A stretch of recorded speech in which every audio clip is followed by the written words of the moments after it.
Bulaklak na yung aking upo. Yes.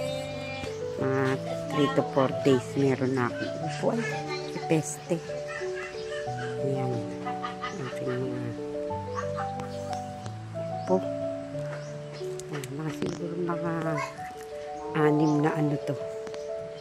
6 na puno. Pero may aking mga bagong sibol na sitaw. So, Baguio beans. Ayan, may kamatis pa dito. Marami pa.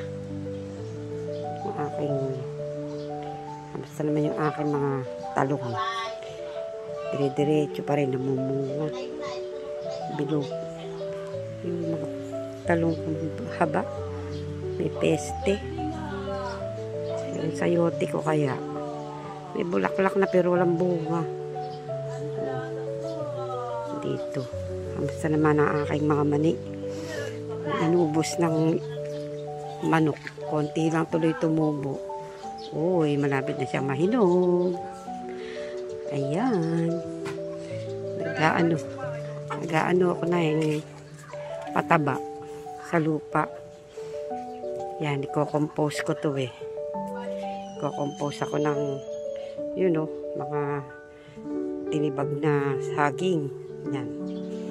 Kamusta naman tong aking masipag na kamyas. Ito, kamyas ko. Mamaya, mamimitas ako.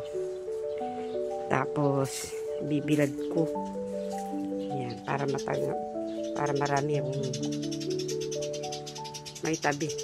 Pampangat. Yan o. Uy, ang gaganda. Ang pipintog. Nagburo ko. Hindi ko pa na-try kung anong lasa. Pero siguro masarap siya. Yan, hanggang doon.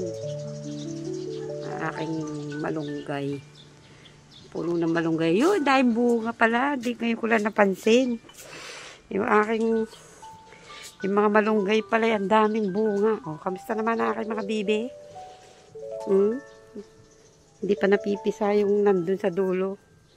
Pero marami siya. Ang dami palang bunga ng aking malunggay. Bumili pa ako nung nakaraan. Yan o. Dami o sa taas. Uy, kadami pala. Papaharvest ko nga. Yun lang po for today.